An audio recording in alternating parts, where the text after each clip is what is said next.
death of poor White Tiger, which a lot of people are debating. I thought that it was beautiful, that Yeah. it showed that this is something that he cannot stop doing. He cannot stop being a vigilante, even though it will bring harm to him.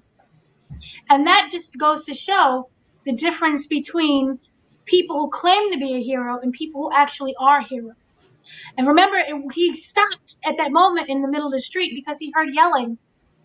He heard someone scream, and that he was going to go towards that direction, and then that gun came and blasted his head off. So thoughts on the death of White Tiger, and of course those end credits with the frog made me cry. Yeah. That's what got me the most is his death was very sudden.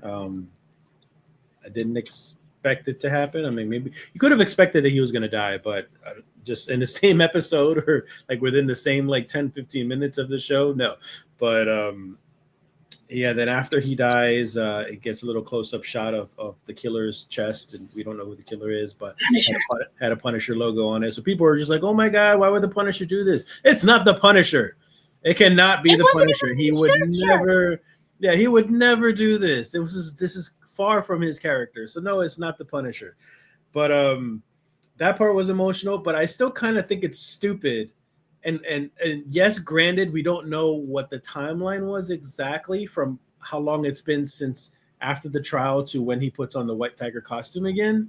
But why the hell would you put on the White Tiger costume again so soon after everything? Like, I understand that you're a hero, but now you have, like I said before, you have two targets on your back. People know your identity, and people know you shouldn't be in the streets anymore as White Tiger.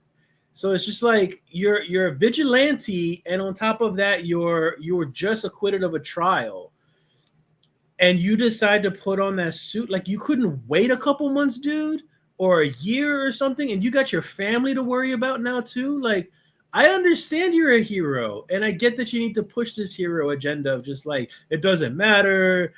I got to do what I got to do because it's the right thing to do. I'm like, no, the right thing to do is take care of your freaking family and be safe. Move to Puerto Rico for a couple months, a couple years, and then come back as a hero. It upset me so much that he did not listen to a word Matt said, and that he just went about his business anyway. I think they would have killed him no matter what. Even if he was like, "I'm done, I'm gone," they would have still killed him. Don't stick Because around. Don't stick. You need to leave. Leave with your wife nobody and your always has the child. means to just jump up and leave. You saw the struggle that he went through just to get the Bronx apartment. So to be like, "Oh, you should leave the country," with what money? So no It wasn't family, like, no source of anything. Like for you to just like take a car and go, take a bus and just go. There are people who live in bumfuck nowhere who try to become rich and famous and move to LA with $2 in their pockets. If they can do that, you can do that. Like, and with your family, even if it's temporary. he has a wife and child.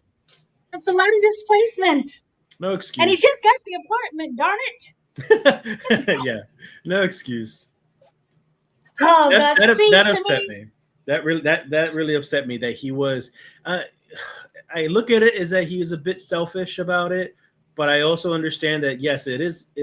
He does what he needs to do. I get he has that urge. It was almost like that. It's almost like an addiction because that's the way Matt Murdock always came out. Is like he needs to be out there. He needs to be beating people up. He needs to be he needs to be dispensing justice somehow. But now he's a little bit more chill and because it's been a year, so it's almost like the drug has worn off for him, but like now he's going through like those relapses when he's fighting every now and then and screaming up the top of his head. And it's the same thing with Ayala, White Tiger. It's just like it's a freaking drug. You can't not put on the mask. I will admit that I was torn because my whole thing is your family. You're putting your family in danger. Forget you. I understand that you may want to die doing this, and I can respect that. But at the same time, what about your family and your kid who never asked for this? The fact that the mother was in the courtroom, they know who she is. So they could have Mhm. easily made her the target. She could have been the one that died at the end. Mhm. So that is what kind of upset me the most. I understand his wanting to go back and being the white tiger. And like I said, this is why I felt like they foreshadowed it by saying, you can't do this anymore. And he's like, oh, I'm going Mhm. to do it.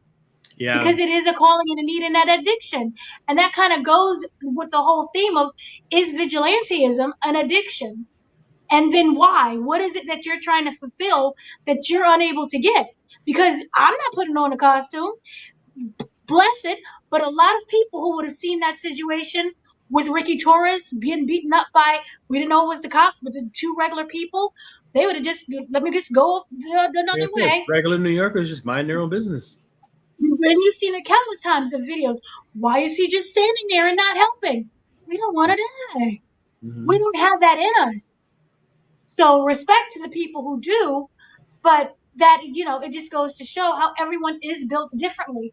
And he is built to constantly help people. And, being where he's at, a lot of people are going to need that help. But at the same time, I just do feel that it was selfish because you're putting your family at danger. But the fact that he died, I liked the fact that he died. I liked how brutal and sudden it was because he's always going to have, I think, even if you waited 5 years, he's going to always have a target on his back. And Mhm. it's going to be brutal. No one's going to say, hey, you're White Tiger. Remember me from the trial? And give this But at long least it monologue. was something though. At least he made an effort. That's what upsets me is that there was. I mean, obviously they didn't show it. He could have made an effort, but who knows? We're talking about what the show is showing us as the audience. But it seemed like as soon as the trial was over, he didn't waste no time putting on that mask. And like I would have loved that he at least made an effort to make a change or to keep them safe or something. But there was nothing. Right. But then I was kind of wondering if the testimonies triggered him, where it was like, I'm going to quit, but then I'm hearing all of these Yeah, words of like inspiration. And I'm yeah. like, no, these people, they need me. I have to do this because look. So then I was kind of wondering, if that was the case then. And it's like, I understand. And again, we don't know how long that time period was, but it was, I don't think it was something that was like months later or a year. It was something that was very quick and Hmm. very sudden. So maybe like a good 2 weeks or even just a month at most a month. Um, but yeah, I did like that they did it though, because one, you're moving the story forward by invoking Punisher. And so we as the audience is like, oh, he gonna come and he gonna kill all of y'all because he doesn't like that. He does not stand for that. That's not what that stands for. That's not what he stands for. And, one day you're going to get your just dues. And just like how, Hector got his just due, you can argue to the cops, it was his just due. They're going to get their just due as well. Because you're calling on this man and you don't want him to really come. Yeah. And when he comes, you think he's going to be on your side, but is he? You don't really know him. You know of him. You know what you think you want to know. So this is kind of why I loved it. And I felt that they shouldn't have waited all these different episodes for, to stretch out and to show us White Tiger and what he does. They just gave us a glimpse and he's dead. And his death is going to be very triggering for Matt because that was a promise that he broke. He couldn't promise him that. And he made that promise anyway. You're going to get to the island. You're going to listen to the frogs again. So I liked it. And I liked the way how the end credits ended with the No frog. music. Yeah, just no music. That was Yeah. It was beautiful. I And actually as soon as the credits hit on any show, most of the time, as soon as the credits hits, I just turn it off and I just move on to something else. But legit, like after that happened and the credits rolled, and then all you hear is the coquille, I stood there for a while. Like I watched it for a while. I was just like, oh my god, I can't believe they did this. And like I was getting emotional just listening to it, just imagining myself back in Puerto Rico, just like, oh man, I can't believe they did that.